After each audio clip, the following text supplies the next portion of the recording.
be tagged with corruption. Our attention is drawn to the media statement by Oliver Barker-Vormawor to the effect that, one, the majority members of the appointment committee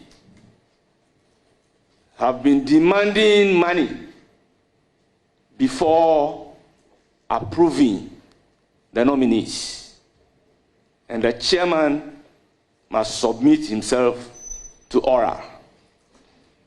Let me place on record that I am ever ready to submit myself to oral.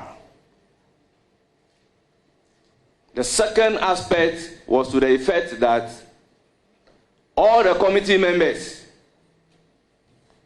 are taking money from the nominees before vetting and approval. This morning, instead of starting vetting at least by 10 o'clock, we recall into a conclave to deliberate on this issue. We need to stop certain attitude. So therefore, I, Bernard Ahiafo, First Deputy Speaker of Ghana's Parliament, and the Chairman of the Vetting Committee, wants to place it on record that myself and the committee members do not demand money from any nominee before vetting and approval.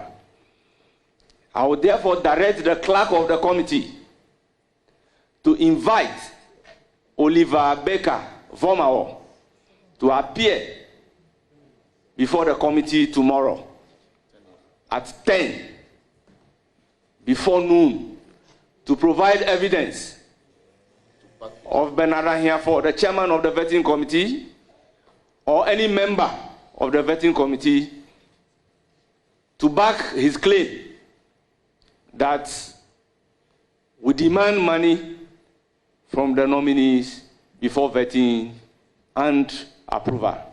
Clerk of the committee, I so direct.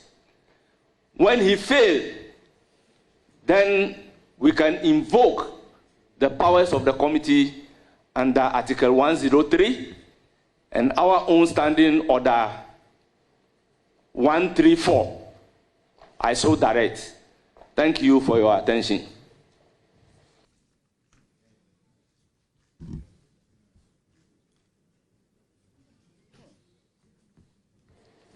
I give the floor to the First Deputy Whip, Minority.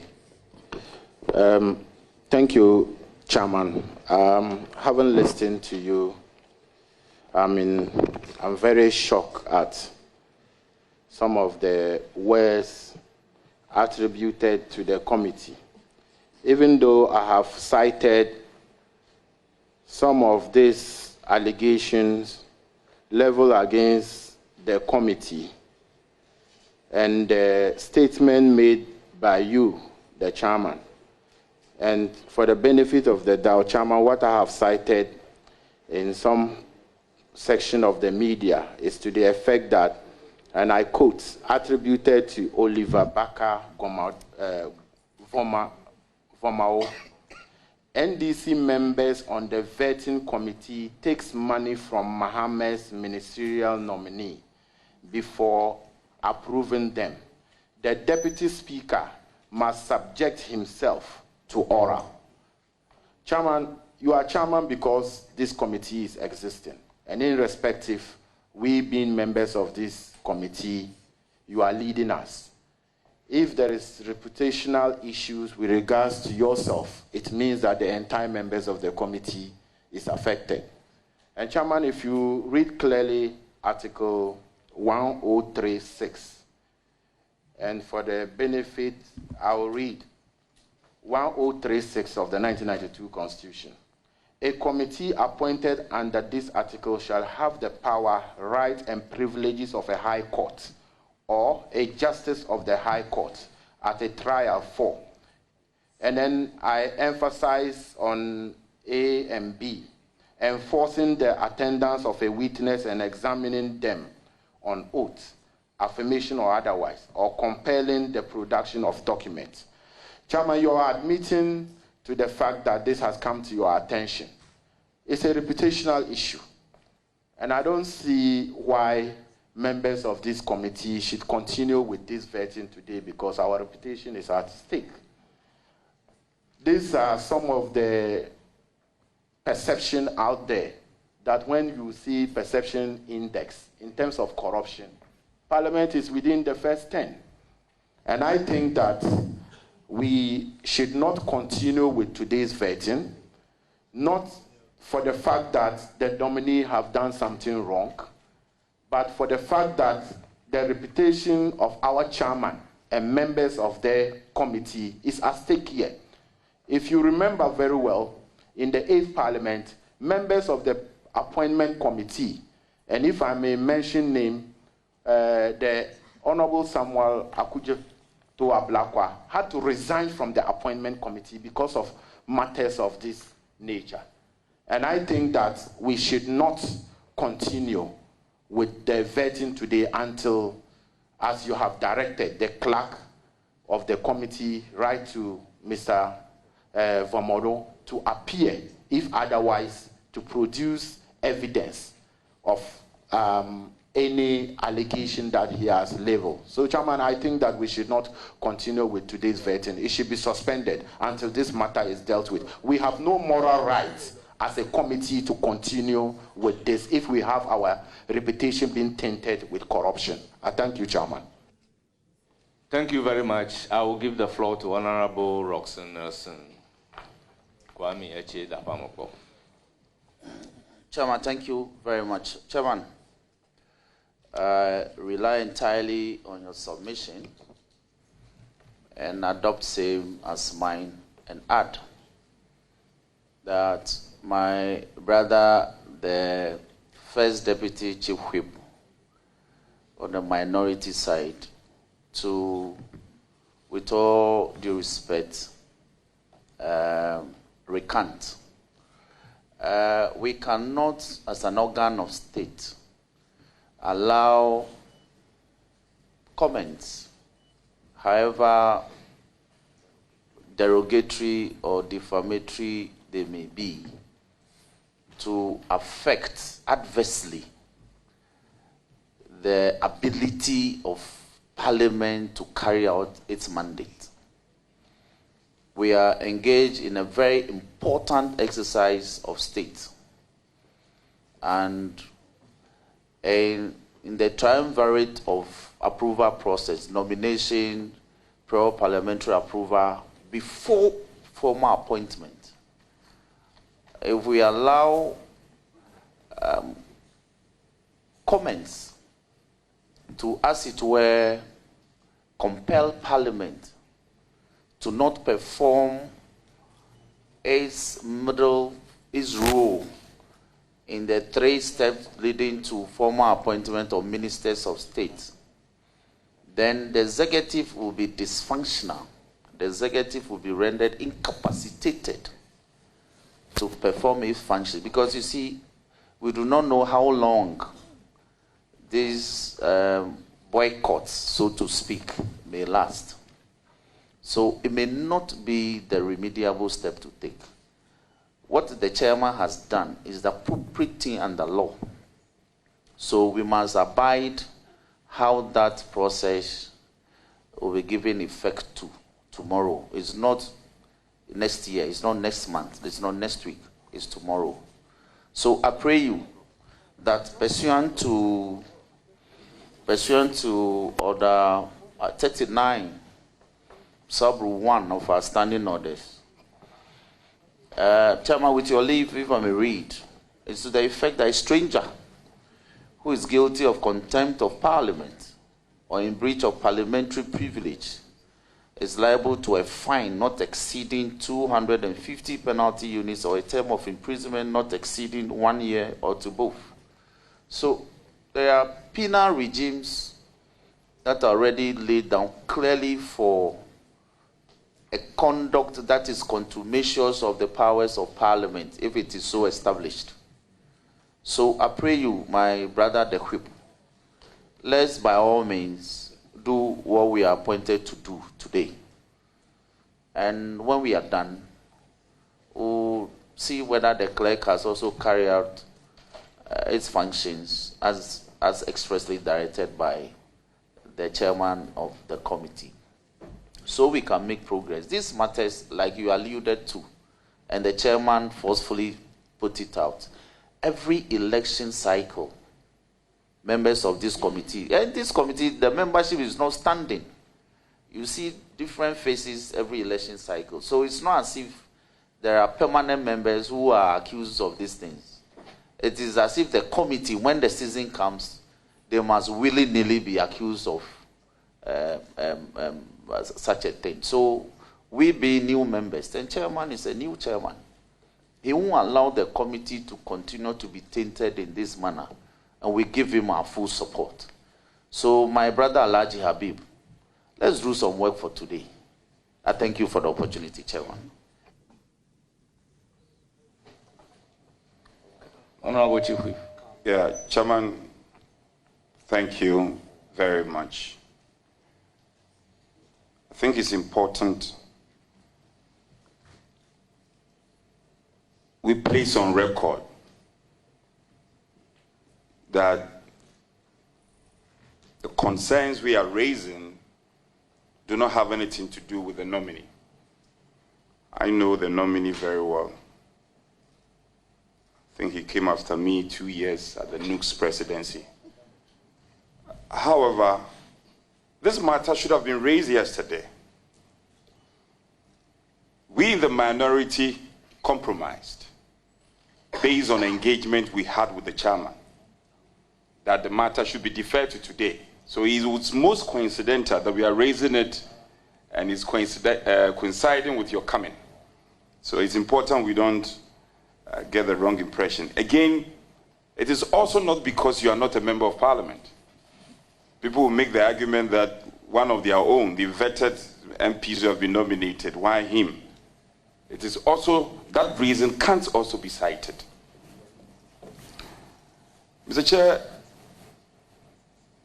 it's important we also put on record that the activation of Order 3 was at our instance, where names of nominees would not have to be read on the floor. I recall vividly it was the respective minority leader who activated that, and we got your support, your side to support. So in principle, we in the minority are for the vetting. And the evidence abound. In fact, the formation of the 3 critical committees, i.e. the appointment committee, the selection committee, the business committee, being teased out of the lot for a motion to be moved on the floor for these committees to be formed. It was at our instance as a minority. Let's get it clear. So we are not obstructionists. The intent is not to obstruct government business. These are wild allegations that are becoming one too many in our country. One is lowering our reputation as an arm of government and an institution of state. All we have as members of parliament is our reputation. That is all we have. When we cannot pretend, sitting behind this table and pretend that we have nothing more than that. It's all about our reputation. And I value my reputation. We in the minority, we value our reputation so well. The majority also value their reputation. So, Chair, we heard your directives well. I think it makes sense, but we disagree. We strongly disagree with you. Today, we cannot vet. The body has been impugned. Our reputation has been battered. Until we purge ourselves, we have no business to vet any nominee. And let's also send the word out there to the executive. We have been most magnanimous to the executive. Even days that we were not supposed to vet, in fact, yesterday we were not supposed to vet. Was it Monday? Monday we were not supposed to vet. Friday we were not supposed to vet. We did all that to hasten the process and to facilitate vetting. So, Mr. Chair, consider your position again. Your directives make sense, but we in the minority cannot comply. Today we can't vet. And it's not personal. Honorable, it's not personal. Honorable nominee is not personal. We cannot vet. We value our reputation. We will not allow our reputation to be battered further. So, in a nutshell, until this matter is resolved and we are purged, we in the minority will not vet. Will not. And let's send this signal out there. If the majority do not value their reputation, we value our reputation. Today we are not vetting. Chairman, I look into your eyes with the greatest of respect. We will not vet. I thank you. Thank you very much. I have listened to both sides of the House.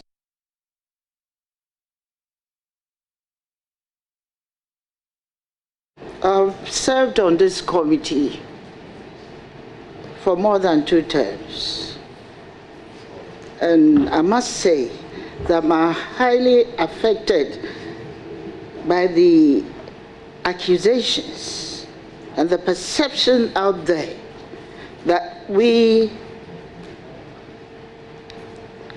have been found to be taking monies from nominees before approving their nomination. And I think I must say that I'm seriously hurt by this continuous occurrence of such accusations. And as a group, the minority, I feel that in order to protest and purge ourselves of this accusation, it is very important that we call over the vetting now. Because for the simple reason that members of this committee for this particular term are not just any group of people. Most of us are the leadership of the party, of the parliament, and it is very important that we purge ourselves of that accusation before we can continue with the vetting. This is my submission. Thank you very much. Thank you very much. I will give the floor to Honorable Haji Aladi. Thank you, Chairman. Mr. Chairman, I think we've deliberated for quite a long time. I have listened again to our brothers and sisters on the other side. I appreciate all that you have said. And we agree with you that our reputation is at stake. No two ways about that. Because all we are talking about is out there. But like I earlier on suggested, today, the vetting today is what I have continuously pleaded with you, that let us continue, let's put a human face to it. Because, one, we have not communicated to those who are here today. But here we are saying that we have no issues with them. Two, they are here already. Three, for some of us, it is today and now that we have been involved in the discussion. We might have heard all that, those things on social media.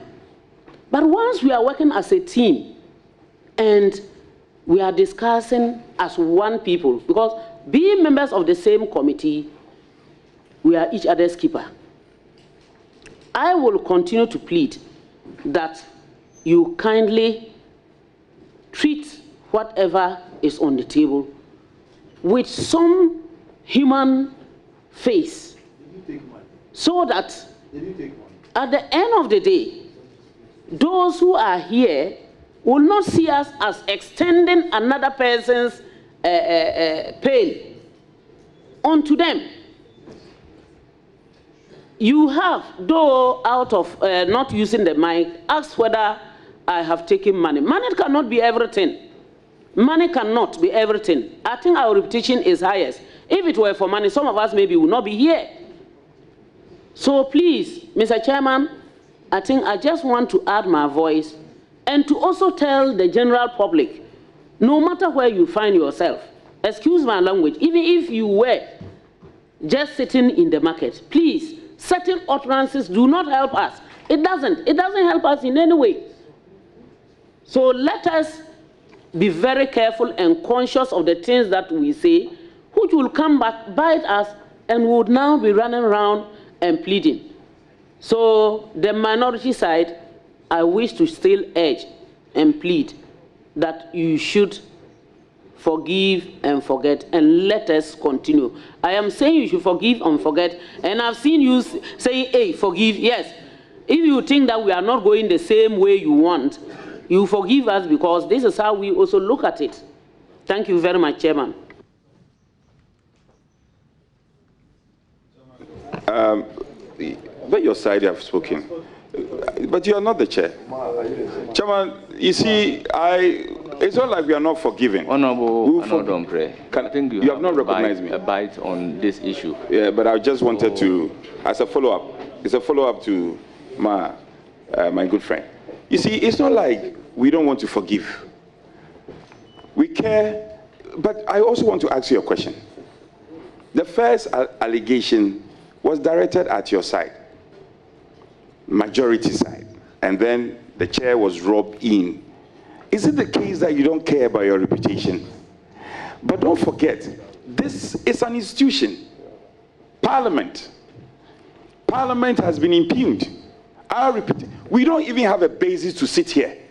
You are told you are corrupt. You've been taking money from nominees before you sit, before you approve. And then, shamelessly, you still come and sit.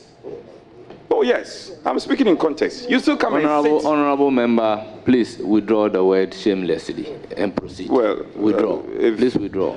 I said in a certain context, but if it's a case that is offensive, it's withdrawn. You have been accused. You have been discussed in the media as taking bribe. And you don't find it offensive. And you say that we should forgive. We won't get to the bottom of it. We should still come and sit here and behave as the ostrich. Nothing is happening, and we go ahead. We in the minority side will not support you to do this. We won't inflict further pains on Parliament. We have suffered too much. It's not okay. It's not. Chief Whip, it's not okay. It's not okay.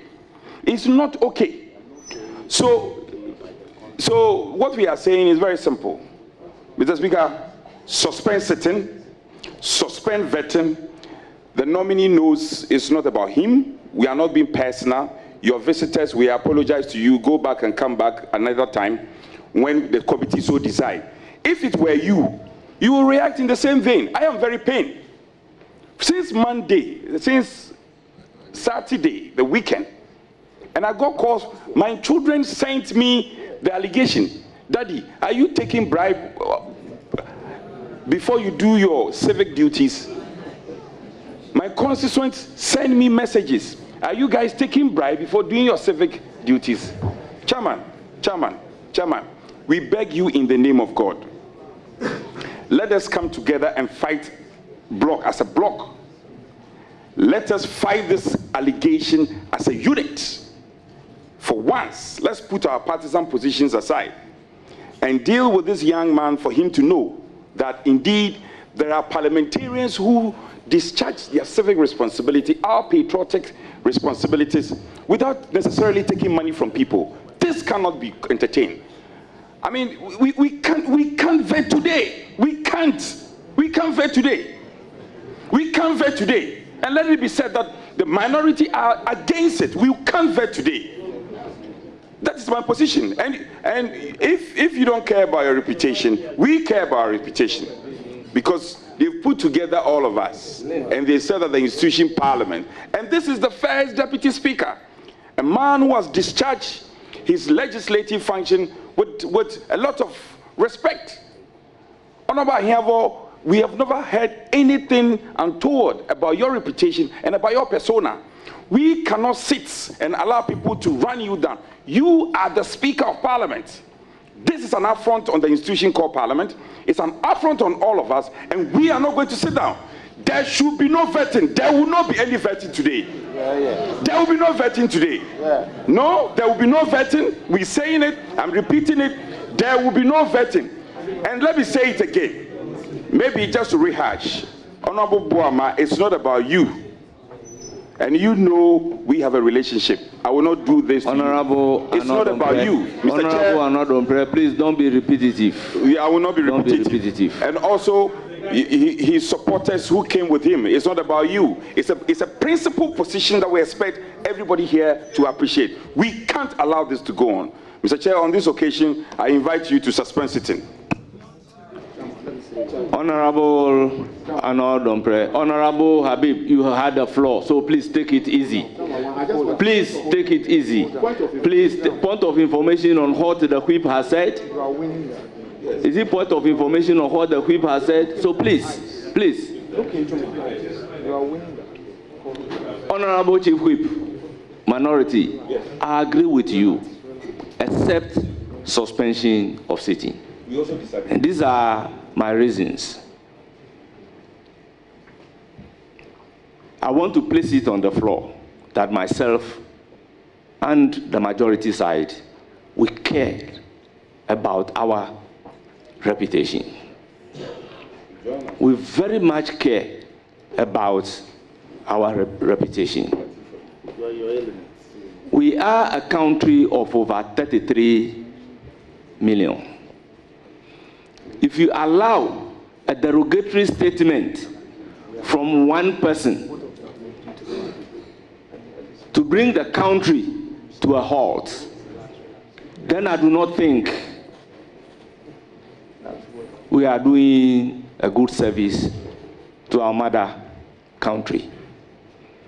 In the spirit of serving our mother country, I plead and urge upon the minority members to let us do the vetting today. My second reason is to the effect that if you suspend vetting today, the impact will not be on the person who made the derogatory statement, but the impact will be on the nominees we have programmed today to vet. So in effect, we would have been punishing them for a crime that they are not responsible, for a statement that they are not responsible. We have fixed tomorrow to deal with the maker of the statement. So therefore, I will want to touch the soft part of your heart to let us proceed in the spirit of consensus to do the vetting for today as the clerk carried out the order of the committee to invite the maker of the statement to appear before us. Then we can deal effectively with the maker of the statement. So I sincerely plead with you to proceed to do the vetting. Speaker, we want to help you to navigate, and in this House, leadership has an inherent responsibility to help you navigate. And I see, with respect to you, you are struggling to convince us. You said you appeal to our soft heart. Indeed, we have heard you. We've heard you, you've spoken, but we are also in pain. We are in pain, deep pain, because, and we are also concerned about Parliament as an institution. Deciding not to vet today will not be injurious. Let's establish that point. It will not be injurious. We are not saying we will not vet the nominees, But we are saying today, we hear you when you say we have invited the nominees, we have given them prior notification, they should be here. Fine. We are all Ghanaians. They also care about the reputation. Honorable Buama, he cares about the reputation of Parliament. He cares. And this is a very respected institution you are appearing before, Parliament. And you are being told that the very institution, you are going to be Minister for Defense. You go out there to other jurisdictions and they say that the very institution that vetted you is corrupt. How are you going to feel? How are you going to feel? Mr. Chair, I appeal to you. We have staged a number of compromises already. Check Order 3, I think for the first time. And kudos to the minority. The names came, we assume that they have been referred. We've done all this. Yes, so on this occasion, I'm sorry. On this occasion, Speaker, we are sorry. We cannot go with you. We cannot go with you. And the Honorable Buama has something to add. Yes. Go ahead. We have heard all the arguments at conclave. So let